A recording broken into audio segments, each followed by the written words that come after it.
ओम शांति। ओम शांति। ओम शांति। ओम शांति। ओम शांति। ओम शांति।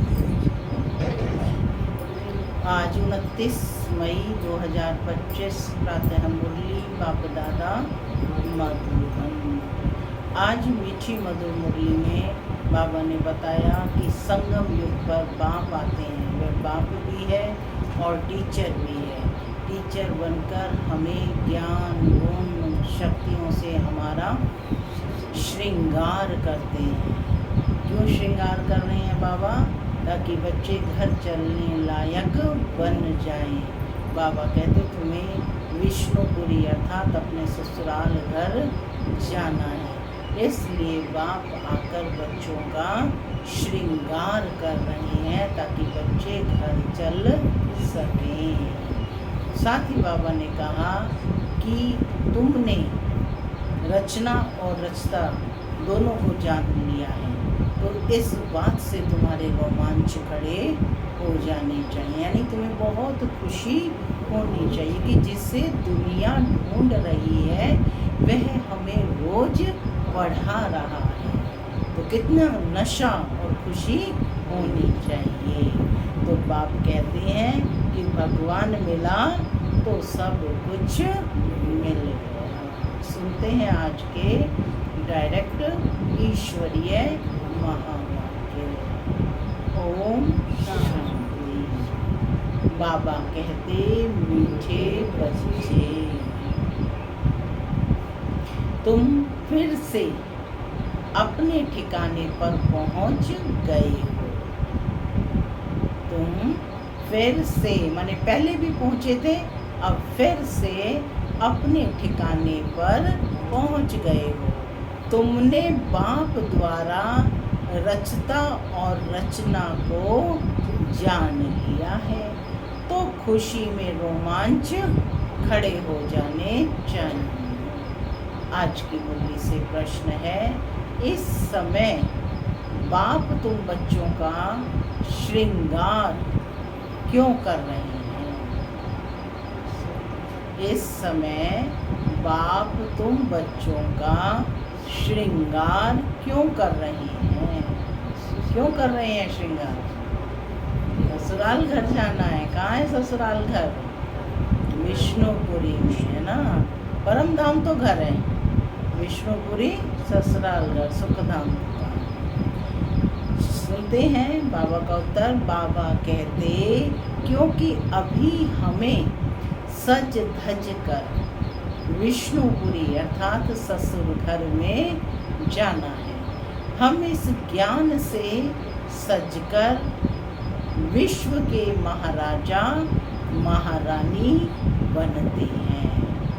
अभी संगम युग पर हैं। बाबा टीचर बनकर पढ़ा रहे हैं। पियर घर से ससुर घर ले जाने के लिए। गीत चला। कौन सा गीत चलेगा? जिसका जो है द्वापर से इंतज़ार कर रहे थे, तो कौन सा गीत है? आखिर वह दिन आया आज। जिसका इंतज़ार कर रहे थे माशूक से मिलन का, वह दिन आया आज। ओम शांति। माना मैं शांत स्वरूप आत्मा हूँ, शांति मेरा अब घर वापस जाना है। ओम शांति। बच्चों ने गीत सुना? मीठे मीठे स्वीट चिल्ड्रन, मीठे मीठे सिक्की लदे बच्चों ने गीत सुना। क्या गीत सुना? आखिर वह दिन आया आज। आवाज नहीं निकलती है। आखिर वह दिन आया आज, माने जिस दिन का इंतजार कर रहे थे वह आ पहुंचा है। तुम बच्चे ही जानते हो कि आधा कल्प से जिस माशूक को याद किया, द्वापर से याद कर रहे हैं कि भगवान आओ पतितों को पावन बनाओ, आखिर वह मिले हैं। दुनिया ये नहीं जानती कि हम कोई आधा कल्प भक्ति करते हैं। माशूक बाप को पुकारते हैं, हम आशिक हैं और वह माशूक है। ये भी कोई नहीं जानते। बाप कहते हैं रावण ने तुमको बिल्कुल ही तुच्छ बुद्धि बना दिया है, खास भारतवासियों को। तुम देवी देवता थे यह भी से भूल गए हो, तो तुच्छ बुद्धि हुए ना, कि देवी देवता थे यह भी भूल गए हो। तो बाबा कहते तुच्छ बुद्धि हुए, अपने धर्म को भूल जाना यह है तुच्छ बुद्धि का काम। अभी यह सिर्फ तुम ही जानते हो कि हम भारतवासी स्वर्गवासी थे। यह भारत स्वर्ग था, थोड़ा ही समय हुआ है, 1250 वर्ष तो सतयुग था और 1250 वर्ष राम राज्य चला। उस समय अथाह सुख था, सुख को याद कर रोमांच खड़े हो जाने चाहिए। सतयुग, त्रेता, द्वापर, कलयुग ये पास हो गए। सतयुग की आयु कितनी थी यह भी कोई नहीं जानते, लाखों वर्ष। बाबा पूछ रहे हैं कैसे हो सकती है। अभी बाप आकर समझाते हैं तुमको माया ने कितना तुच्छ बुद्धि बना दिया है। दुनिया में कोई अपने को तुच्छ बुद्धि समझते नहीं है। तुम जानते हो हम कल तुच्छ बुद्धि थे, अभी बाबा ने इतनी बुद्धि दी है जो रचता और रचना के आदि मध्य अंत को हम जान गए हैं। कल भी बाबा ने कहा ना था कि बाप आया है क्या बताने, वर्ल्ड की हिस्ट्री, ज्योग्राफी। तो बाबा कहते कल नहीं जानते थे, आज जाना है। जितना जितना जानते जाते हैं उतना खुशी में रोमांच खड़े होते जाएंगे। हम फिर से अपने ठिकाने पर पहुंचते हैं, माने अब भटकना बंद हुआ और अपने ठिकाने पर पहुंच गए। अभी भी भटक रहे हैं कि कहीं भगवान और कहीं मिलेगा, नहीं, भटकना बंद हुआ। तो बाबा कहते कि बच्चे हम फिर से अपने ठिकाने पर पहुंचते हैं। बरोबर बाप ने हमको स्वर्ग की राजाई दी थी, फिर हमने गंवा दी, अभी पतित बन पड़े हैं। सतयुग को पतित नहीं कहेंगे, वह है ही पावन दुनिया। मनुष्य कहते हैं कि हे पतित पावन आओ, रावण राज्य में पावन ऊंच कोई हो नहीं सकता।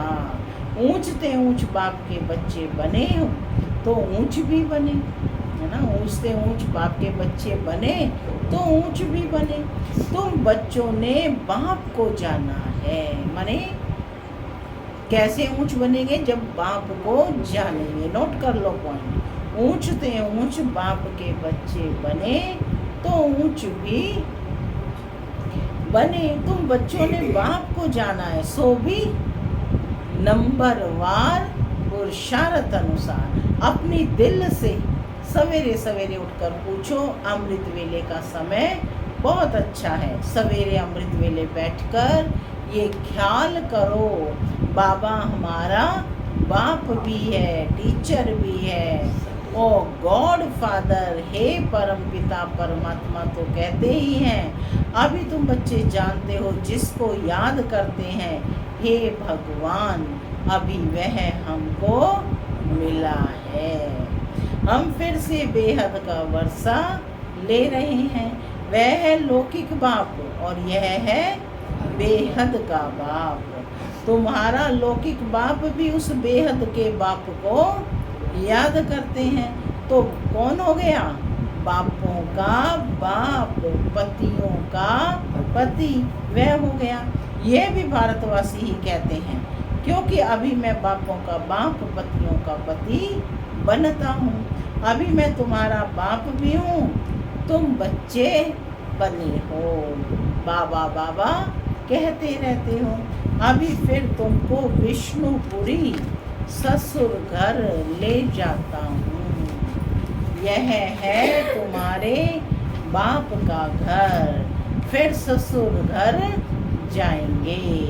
बच्चे जानते हैं हमको बहुत अच्छा श्रृंगारा जाता है। बाबा क्या कर रहे हैं? रोज श्रृंगार रहे हैं, किससे? ज्ञान गुण शक्तियों से श्रृंगार रहे हैं, फिर किसी भौतिक श्रृंगार की जरूरत नहीं पड़ती। देखते हैं देवताओं के चित्र, क्या उन्हें भौतिक श्रृंगार ऊपर से श्रृंगार करने की जरूरत है? नेचुरल श्रृंगारे हुए रहते हैं, क्योंकि बाप इस समय ज्ञान गुण और शक्तियों से 16 श्रृंगार करते हैं। तो बाबा कहते हैं अभी तुम पियर घर में हो ना, तुमको पढ़ाया भी जाता है, तुम इस ज्ञान से सजकर विश्व के महाराजा महारानी बनते हो। आज का अपना टाइटल ले लो, मैं कौन हूँ? विश्व महाराजन महारानी बनने वाली आत्मा हूँ। तो क्या सचकर बनते हैं? विश्व महाराजा महारानी। तुम यहाँ आए ही हो विश्व का मालिक बनने के लिए। तुम भारतवासी ही विश्व के मालिक थे जबकि सतयुग था। अभी तुम ऐसे नहीं कहेंगे कि हम विश्व के मालिक हैं।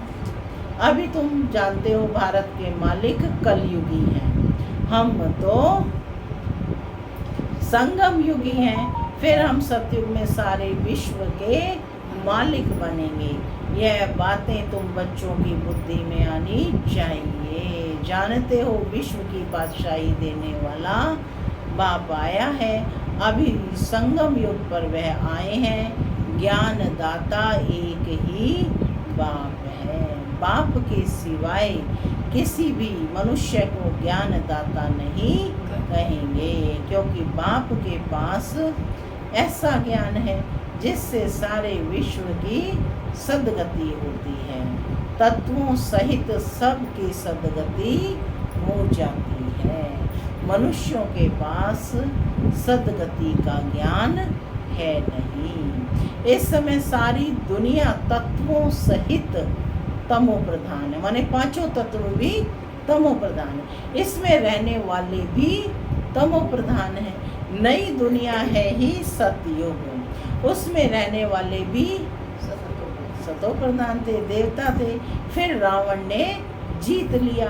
अब फिर बाप आया हुआ है। तुम बच्चे कहते हो हम जाते हैं बाप दादा के पास। बाप हमको दादा द्वारा स्वर्ग की बादशाही का वर्षा देते हैं। बाप तो स्वर्ग की बादशाही देंगे, और क्या देंगे? और कुछ देंगे? स्वर्ग की बादशाही देंगे ना, मालिक बनाएंगे तुम्हें। अपनी सारी प्रॉपर्टी का वह बाप बच्चों को मालिक बनाते हैं। तो और क्या चाहिए? तुम बच्चों की बुद्धि में यह तो आना चाहिए ना,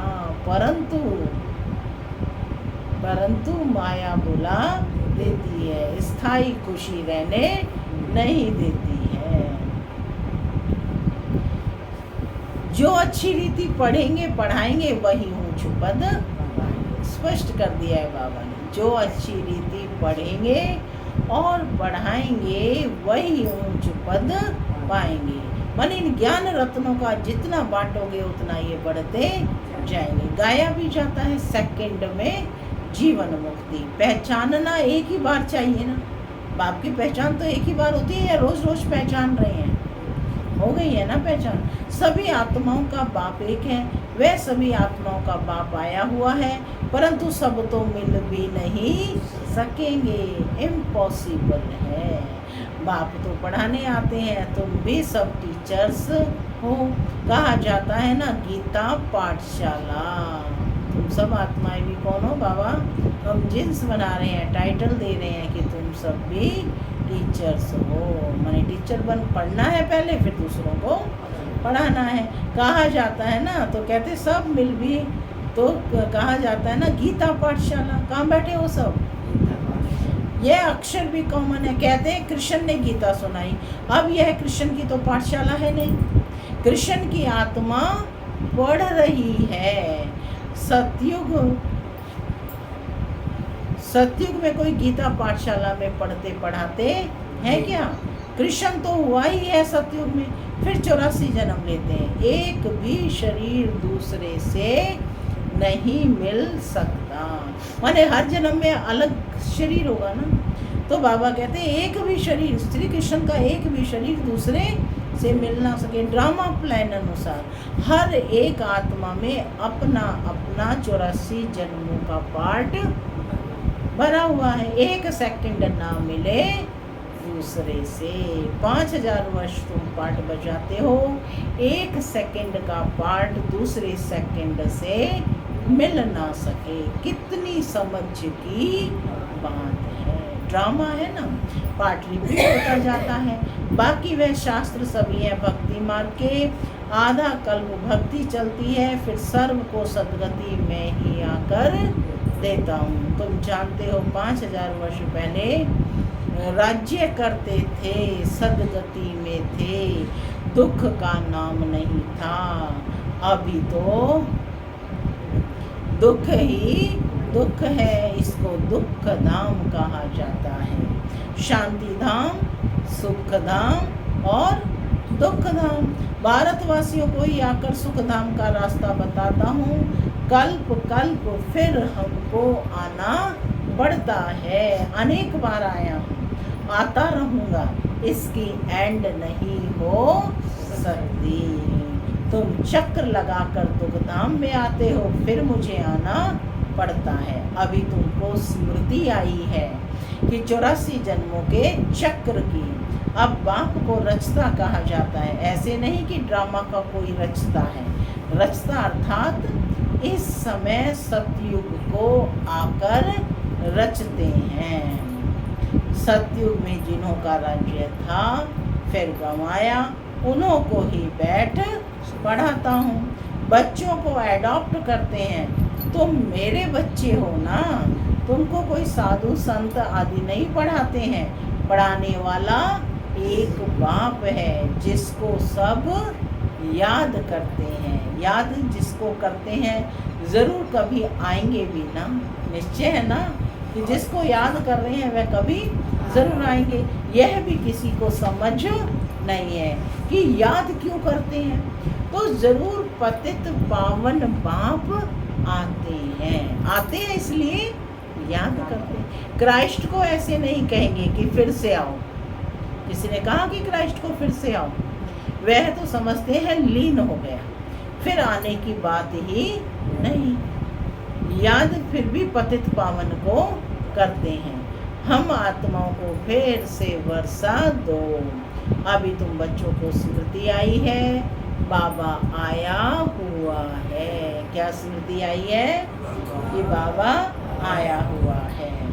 नई दुनिया की स्थापना करेंगे। वह फिर भी अपने समय पर रजो तमो में ही आएंगे।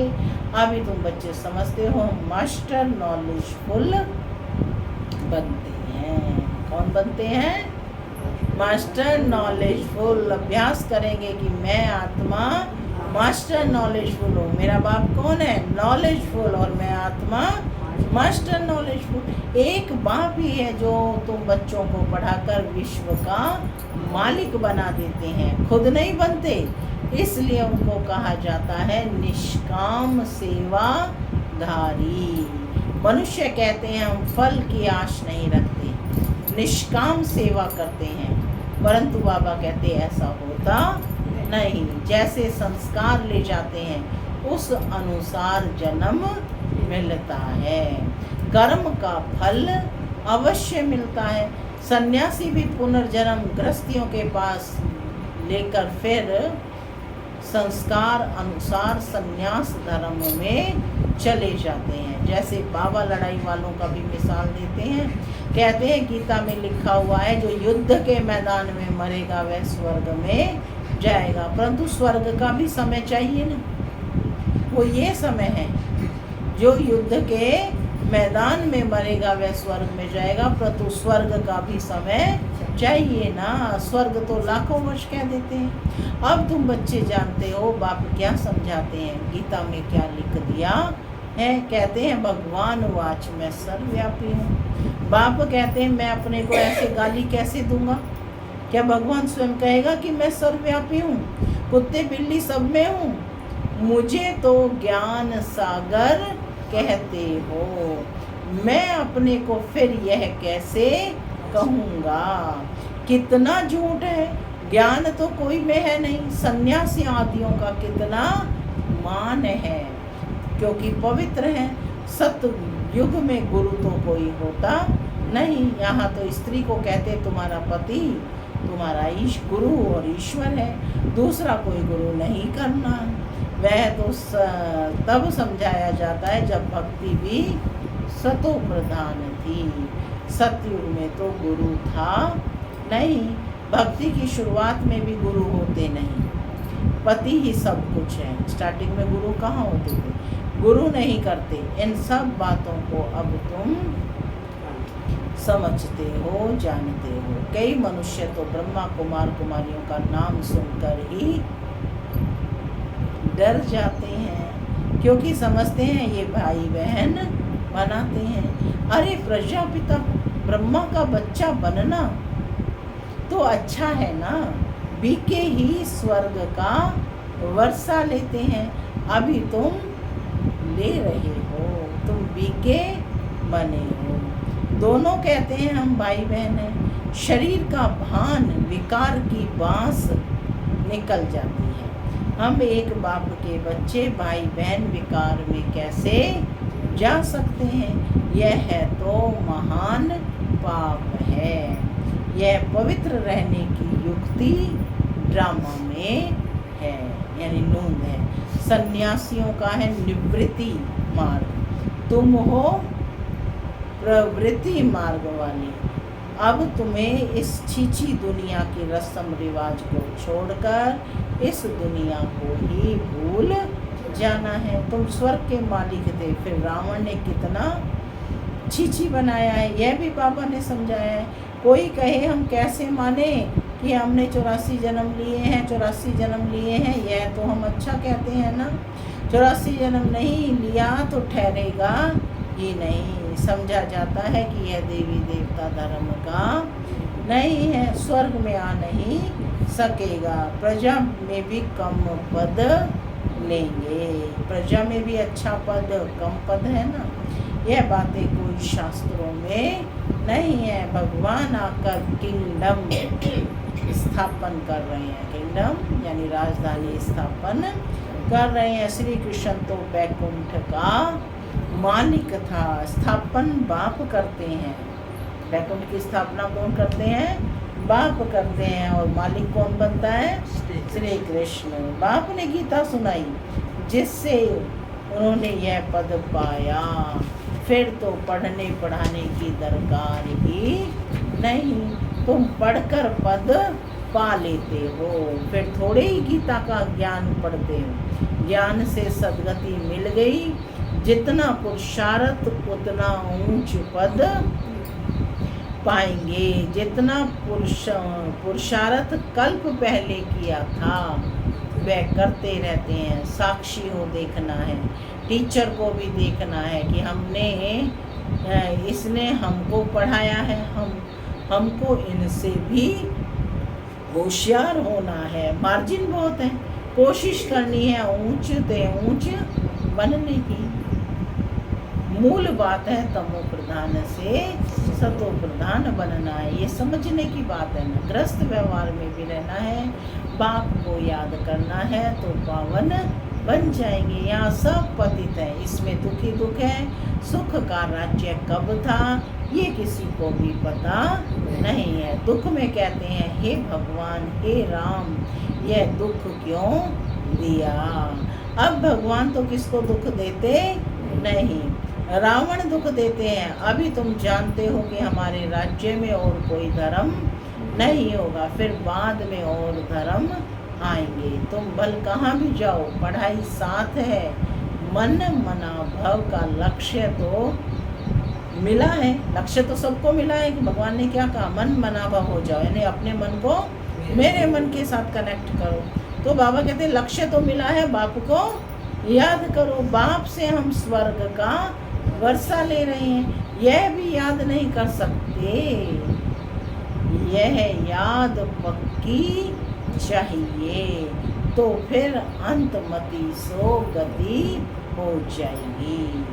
सुनाकर बाबा कहते अच्छा, मीठे मीठे सिक्के लदी बच्चों प्रति माता पिता बाप दादा को याद प्यार। रूहानी बाप की रूहानी बच्चों को नमस्ते। हम रूहानी बच्चों की रूहानी बाप दादा को याद प्यार। गुड मॉर्निंग और नमस्ते नमस्ते। सदा रहो हंसते बनो। धारणा के लिए मुख्य सार। पहला, सवेरे सवेरे अमृत वेले उठ ख्याल करना है बाबा हमारा बाप भी है, टीचर भी है। अभी बाबा आया है हमारा ज्ञान रत्नों से श्रृंगार करने। वह बापों का बाप पतियों का पति है। ऐसे ख्याल करते अपार खुशी का अनुभव करना है। दूसरा पॉइंट है, हर एक के पुरुषार्थ को साक्षी होकर देखना है। ऊंच पद की मार्जिन है, इसलिए तमो प्रधान से सतो प्रधान बनना है। आज का वरदान है, वॉइसलेस की शक्ति द्वारा सूक्ष्म वतन व तीनों लोगों का अनुभव करने वाले श्रेष्ठ भाग्यवान भव। जिन बच्चों के पास वॉइसलेस की शक्ति है, बुद्धि योग बिल्कुल रिफाइन है, ऐसे भाग्यवान बच्चे सहज ही तीनों लोगों का सैर कर सकते हैं। सूक्ष्म वतन तक अपने संकल्प पहुंचाने के लिए सर्व संबंधों के सार वाली महीन याद चाहिए। यही सबसे पावरफुल तार है। इसके बीच में माया इंटरफेयर नहीं कर सकती है। तो सूक्ष्म वतन की रौनक का अनुभव करने के लिए स्वयं को वॉइसलेस की शक्ति से संपन्न बनाओ। स्लोगन है, किसी व्यक्ति वस्तु व वैभव के प्रति आकर्षित होना ही कंपेनियन बाप को संकल्प से तलाक देना है। अव्यक्त इशारे रूहानी रॉयल्टी और प्योरिटी की पर्सनैलिटी को धारण करो। पवित्रता संगम युगी ब्राह्मणों के महान जीवन की महानता है। पवित्रता ब्राह्मण जीवन का श्रेष्ठ श्रृंगार है। जैसे स्थूल शरीर में विशेष श्वास चलना आवश्यक है, श्वास नहीं तो जीवन नहीं, ऐसे ब्राह्मण जीवन का श्वास है पवित्रता। 21 जन्मों की प्रारब्ध का आधार अर्थात फाउंडेशन है पवित्रता। ओम शांति।